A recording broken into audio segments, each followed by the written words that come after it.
اگر ہم حج پر نہیں جا سکتے، اور یہ ایک حقیقت ہے کہ چاہنے کے باوجود، خواہش کے باوجود سب لوگوں کے لیے ممکن نہیں ہوتا کہ وہ سفر کر سکیں حج کا، کیونکہ سب میں استطاعت نہیں ہوتی، اور حج تو صاحب استطاعت پر ہی فرض ہے.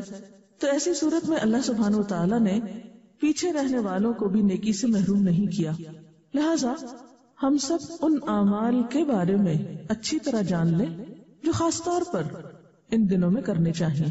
ان میں سب سے پہلا عمل تو اللہ تعالیٰ کا ذکر ہے، اور اللہ تعالیٰ کے ذکر میں بھی خاص طور پر تکبیرات کا پڑھنا ہے، یعنی اللہ کی بڑائی بیان کرنا. اب سوال یہ پیدا ہوتا ہے کہ کون سی تکبیرات پڑھی جائیں؟ تو اس میں مثال کے طور پر ایک تکبیر جس کا ذکر آتا ہے وہ ہے اللہ اکبر اللہ اکبر اللہ اکبر لا الہ الا اللہ وحدہ لا شریک لہ لہ الملک ولہ الحمد وہو علی کل شیء قدیر. اس کا ترجمہ ہے اللہ سب سے بڑا ہے، اللہ سب سے بڑا ہے، اللہ سب سے بڑا ہے، اللہ کے سوا کوئی الہ نہیں، وہ اکیلا ہے، اس کا کوئی شریک نہیں، بادشاہت اسی کی ہے، تعریف اسی کے لیے ہے، اور وہ ہر چیز پر قدرت رکھتا ہے. یہ ان دنوں کا افضل الذکر ہے.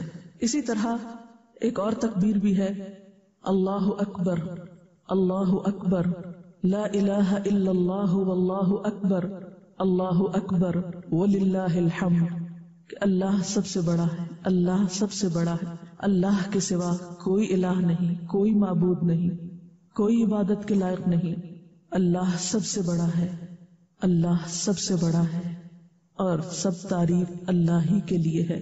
اسی طرح کچھ اور تکبیریں بھی ہیں، مثلا اللہ اکبر کبیرا والحمد للہ کثیرا وسبحان اللہ بکرۃ واصیلا. اللہ سب سے بڑا ہے، بہت بڑا. اللہ اکبر کبیرا یعنی بڑا ہے، اور پھر کبیرا بہت بڑا ہے. والحمد للہ کثیرا، اور سب تعریف اللہ کے لیے اور بہت کثرت کے ساتھ، یعنی صرف تعریف نہیں، بہت کثرت کے ساتھ تعریف، بہت ساری تعریف.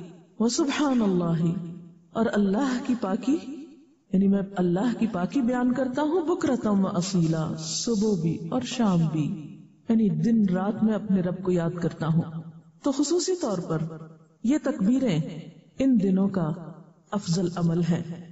ذکر الہی ایک ایسی چیز ہے جس پر انسان کا کچھ بھی خرچ نہیں آتا، اور ذکر کرنا کوئی مشکل عبادت نہیں. چلتے پھرتے، اٹھتے بیٹھتے، آتے جاتے، کام کاج کرتے، نمازوں کے بعد، دن میں، رات میں، جب آپ کا جی چاہے اللہ اکبر پکارتے رہیے. ہم دیکھتے ہیں امام بخاری رحمۃ اللہ علیہ روایت کرتے ہیں کہ سیدنا ابن عمر رضی اللہ تعالی عنہ اور سیدنا ابو ہریرہ رضی اللہ تعالی عنہ دونوں ان دنوں میں یعنی ذی الحج کے پہلے عشرے میں بازار کی طرف نکل جاتے، اور ان کا مقصد کوئی شاپنگ وغیرہ نہیں ہوتی تھی، بلکہ بازار میں چلتے پھرتے تکبیریں پڑھتے، اور ان کی تکبیریں سن کر دوسرے لوگ بھی تکبیریں پڑھنے لگتے. تو اس سے بھی پتہ چلتا ہے کہ بلند آواز سے پڑھتے تھے تاکہ دوسروں کو بھی یاد دہانی ہو جائے. ہمارے لیے اس میں سبق یہ ہے کہ ہم صرف خود ہی نیک عمل نہ کریں بلکہ دوسروں کو بھی اس کے بارے میں بتائیں. مثلا گھر کے اندر آپ اپنے بچوں کو پڑھوا سکتے ہیں، اپنے دوستوں کو اس عمل کے بارے میں بتا سکتے ہیں، اپنے کام کی جگہ پر اپنے کولیگز کو بتا سکتے ہیں کہ ان دنوں میں یہ ذکر زیادہ سے زیادہ کیا جائے. اور اگر تکبیر کے سارے الفاظ یاد نہ بھی ہوں تو کم از کم اللہ اکبر کی کثرت تو ہو ہی سکتی ہے، کیونکہ یہ دن اللہ کی بڑائی بیان کرنے کے ہیں.